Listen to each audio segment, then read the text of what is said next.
area where residents, a small group of residents, 5 or 6, cleaned up 12 tons of trash and have created this garden oasis with a theater for kids and all this other infrastructure, community garden infrastructure. This is Vale Encantado, which is a favela in the heart of the Tijuca forest that has kind of as a vocation becoming the first sustainable favela. I'll talk about that one a little bit more in a little bit. And in Alemão, they have a very well-recognized, this is a community that's internationally in the news. You almost always see it associated with crime and violence. But they have one of Rio's most innovative kind of environmental research favela units where they try all sorts of different green technologies in the community. This is from an article on Rio Watch by an architect looking at qualities of urban informality. He looks at flexibility of the design. This is an example from City of God. There's an architect from Europe that's been looking at how they actually take the public housing, which is, creates, like I said, these isolated units that are not flexible. And then in City of God, they've actually made it into a favela, incorporating these flexible elements in the design of the community. Affordable housing solution. We've talked about that. Sustainability. We've talked a little, we'll talk more. Culture, community, and sociability. These are all qualities of favelas. Aesthetics, which can be subjective, of course, but there are more people recognizing there's a quality element to that. There was an exhibition last year at Studio X in Rio about favela design. Looked at lots of different things. There's a group in Australia now studying how favelas seem to have this ability to reconfigure themselves based on needs. They're not over-designed or predetermined. The separation between public and private spaces isn't strict, allowing for strong adaptation between the two. A washing line strung across the road, for example, or a public workshop operating out of a private house. In many ways, they're the epitome of affordable living, being located in a place that allows residents to be entrepreneurial and have access to ways of making a living. Contrast that with Australia. When they set up affordable housing, they're often putting in areas where it's very difficult for people to access work, and the cost of living is not affordable, as we're doing in Rio, unfortunately, as well. There's a new book called Radical Cities. This architect is looking at the idea of informal settlements around the world, expanding, right? Talks about how we should adapt to informality rather than ignore it, right? So we've been working with the idea that maybe we should take this leap, right, towards looking at favelas as a potential of sustainable development. This began because late last year, the architect who created, one of the co-creators of LEED ND, which is, LEED is the designation of, is the U.S. Green Building Council. It's the standard certification for green buildings. I'm sure you have some LEED buildings on campus probably, right? And there are different gradations of LEED. There's also now a LEED for neighborhood development certification. It means the whole neighborhood is sustainable. And there are a whole variety of criteria for LEED for neighborhood development. So late last year, the architect, one of the co-creators of this system of LEED ND, reached out to us, and he wanted to start thinking about creating a LEED Up.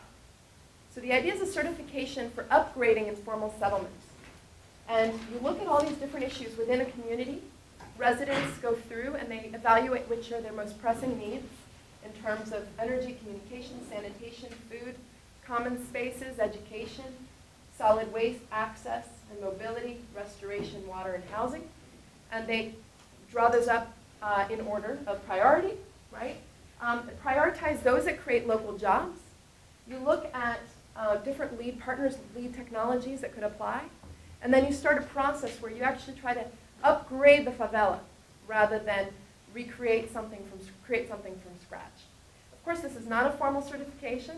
Maybe it could be one day, maybe it couldn't, but it can push the boundaries of our thinking and help lead us in the way. This is really important because, for example, I mentioned that in Rio, sanitation, the sewage, everybody's sewage goes into the open ocean. So there's actually much more potential if we actually take the favelas and individually create local sewage solutions, whether it's biodigesters or different types of cleaning mechanisms. We've been working with a favela called Vale Encantado, which is in the middle of the forest. And the reason we've been working with this particular favela is they have a vocation for this already. They have a co-op that's focused on sustainability. They produce food locally. They create different organic foods in their kitchen. They have a little restaurant. We've been helping them.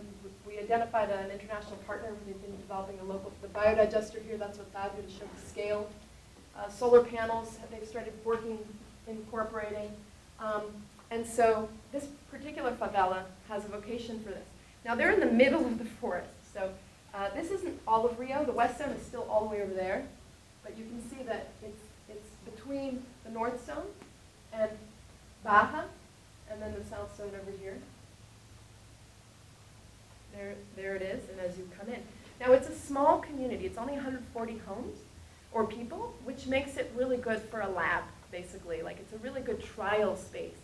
And people could come there and learn from what they've done. These are the priorities they identified in this order. Because, for example, their water comes straight from the forest. They don't feel clean water is an issue for them. These are the things they prioritize. Right, so we've been working with them on looking at these different aspects, identifying needs, looking at potential solutions.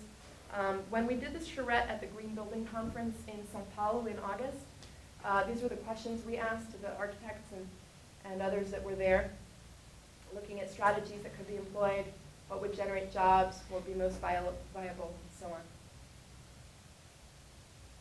So I'm not going to go into more detail about the lead aspect, but we can talk about it. This is very much at the beginning, and if anybody wants to get involved, please do. So in terms of just concluding, I talked about how there are more people seeing the potential and the role of favelas. This is starting to change. This is very recent, the last couple of years. Rio's favelas are our affordable housing stock. What would Rio be if we embrace the unique history and heritage of these favelas? Recognize each individual community, their contribution. You go into one favela and you might go to one next door and you have a very different experience.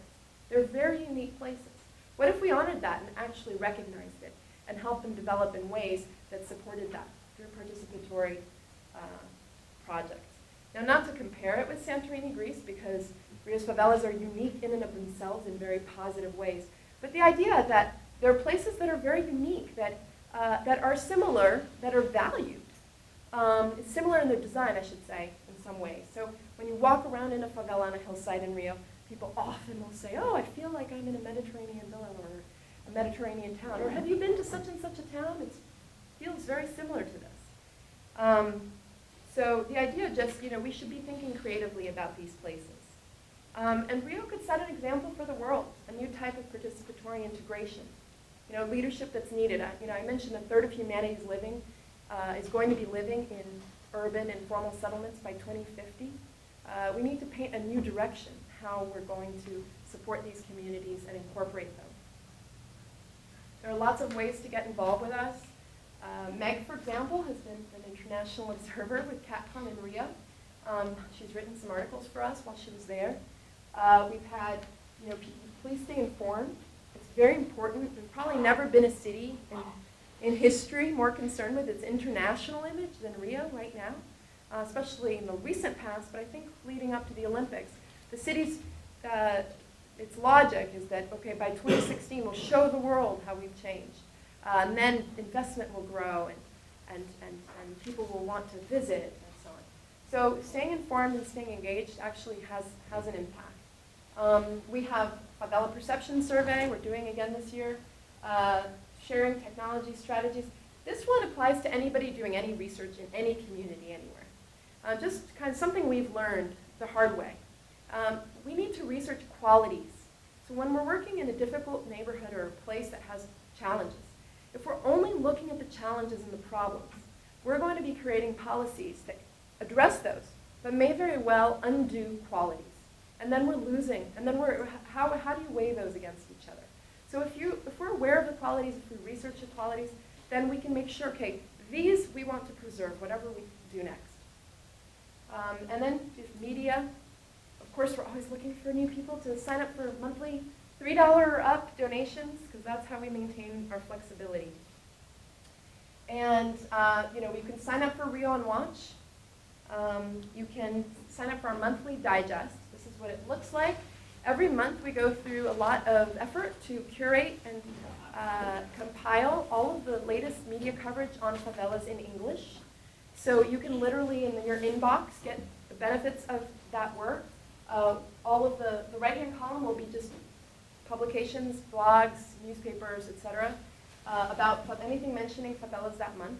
And then Rio on Watch articles on the left.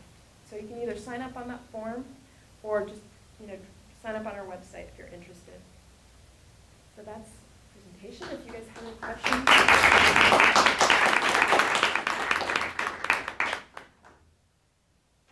So open for questions. Yeah, please.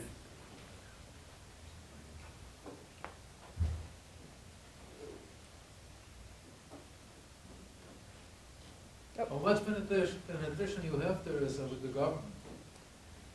Do they listen to you? Well, so it's complicated because initially we thought, okay, it looked like intentions were good enough because the policies are often well written, especially the local. So we work mostly locally. I've been thinking recently maybe we should try to dialogue more with national or other levels, but we work mostly locally. So with local government, we have great contacts within government, technical people. But when it comes to policymakers, we have interacted. But when we were, a couple of years ago, we were getting prepared to actually come and try to sit down with politicians and talk. But we realized from the events unfolding at the time that actually the intentions were clearly misaligned. And there was actually not going to be very much use in trying to dialogue directly. So our strategy has been to get public exposure, public debate, more awareness, because those eventually affect things. So yeah. But we have good relationships with people in government, technical people and so on. A couple of city council people too. Occasionally there's somebody who's fighting on behalf of some of these communities and we'll be supporting with information or they back and forth. Alberto, did you have a question? Yeah, but you work only in Rio, or there are other cities in Brazil that are going through similar? There are lots of, there's cities going through similar things at different scales.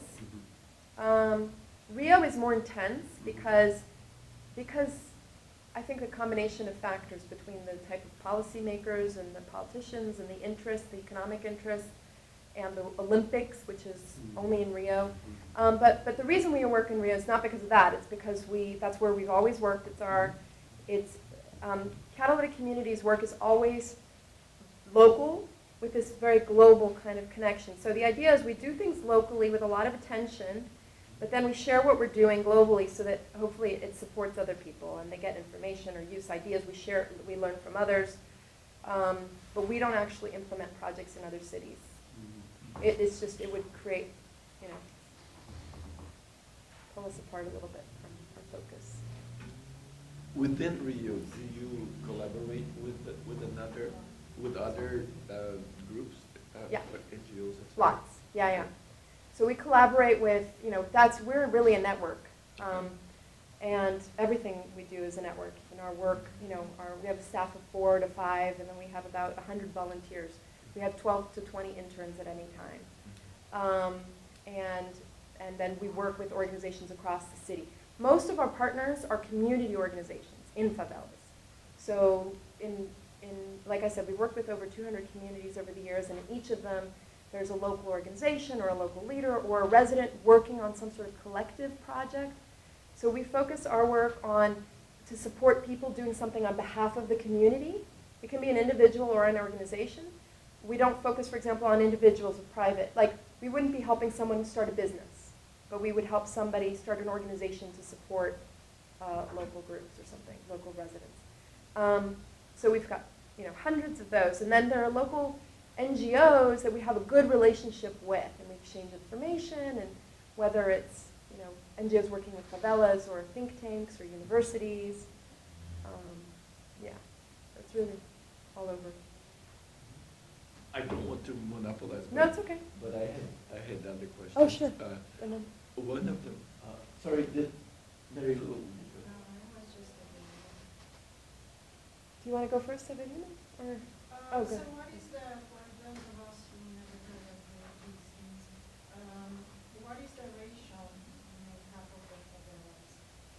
It's over 60% black.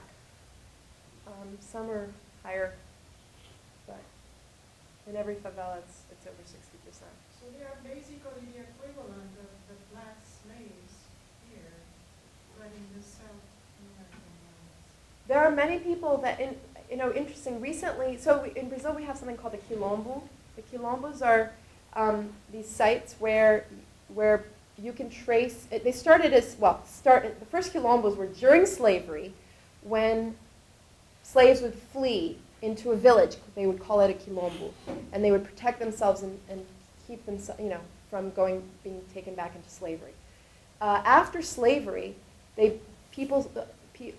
former slaves, they were that settled somewhere, started calling those quilombos.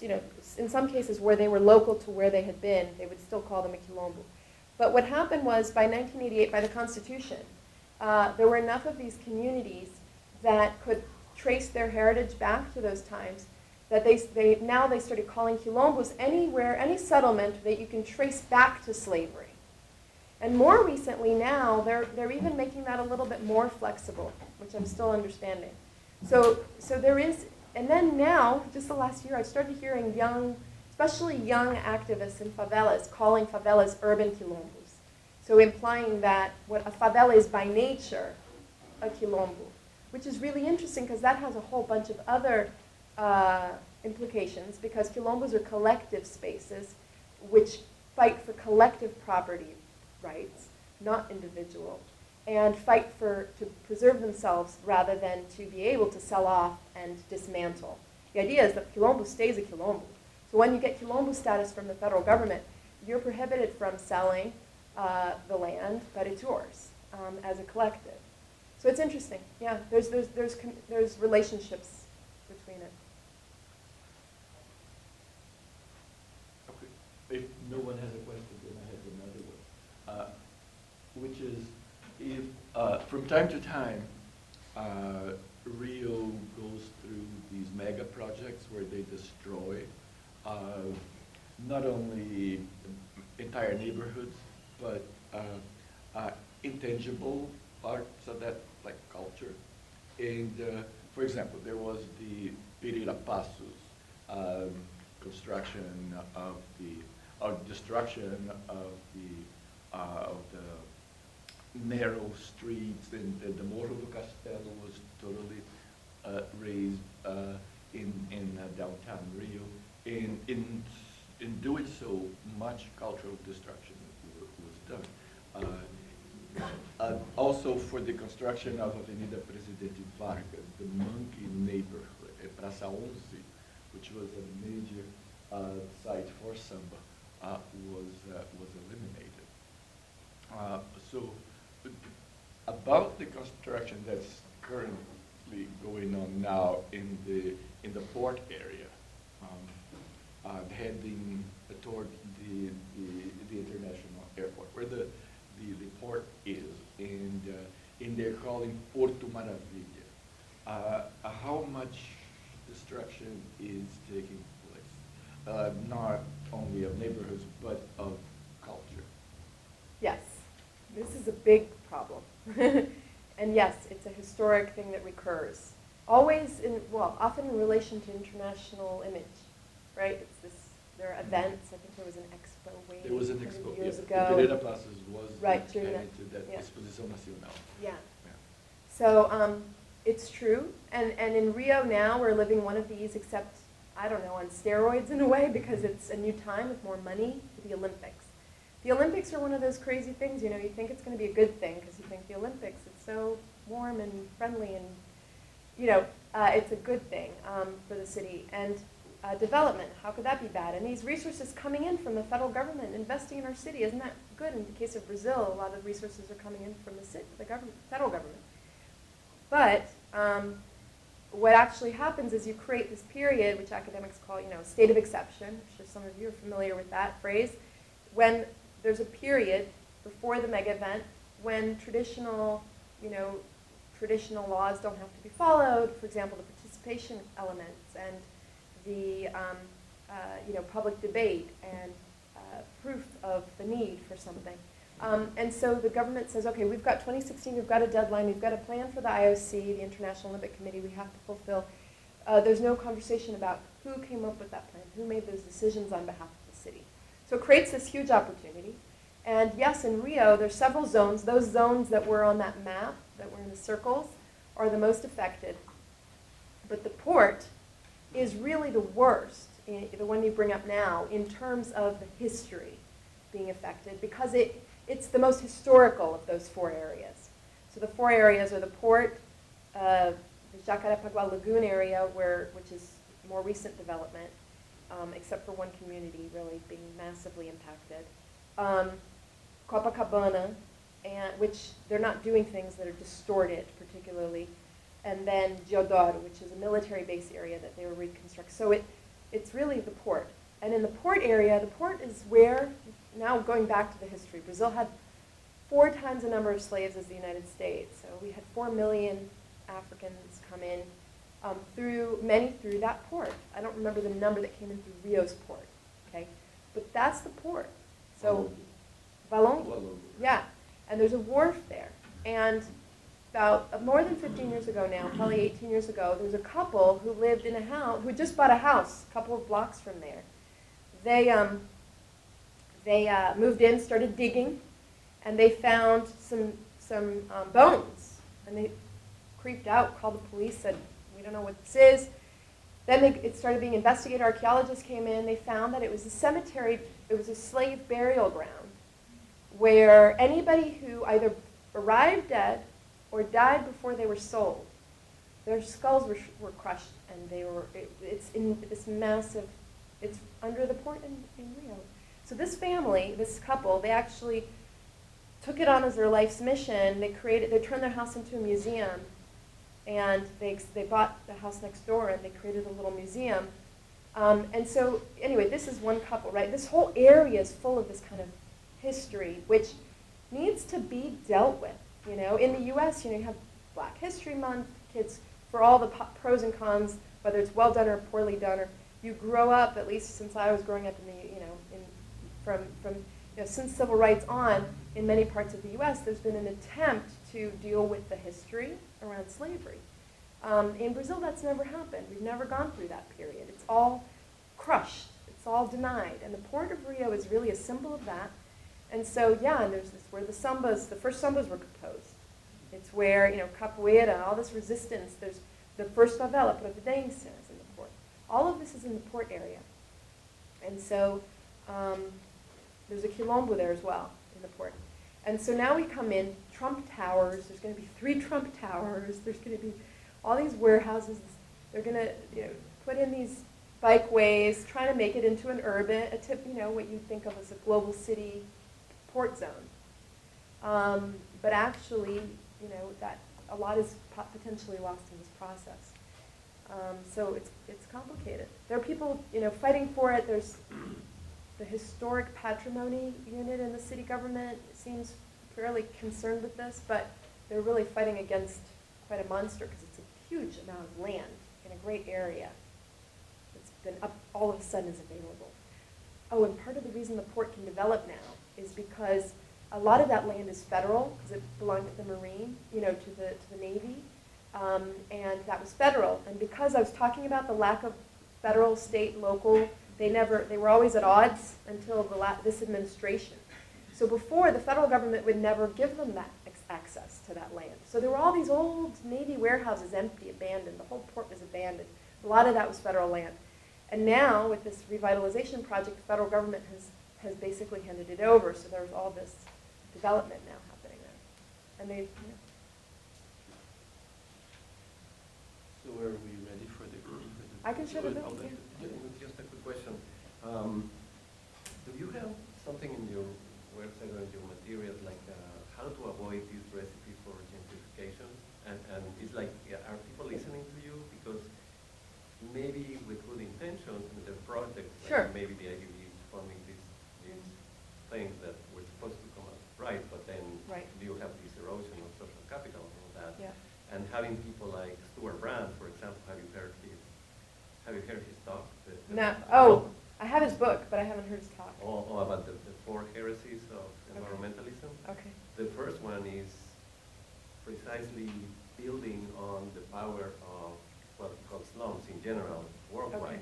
But it's pretty powerful. I So haven't seen it. there seems to be like some Good. need Good, yeah. to pay attention to this. So, Good. so how is your group viewed in the mainstream and that? So with the gentrification issue, because we were the first to kind of bring it up, we've been called on quite a few times locally to be on debates, on TV, on radio. There was a politician even that reached out to talk about gentrification in favelas with us.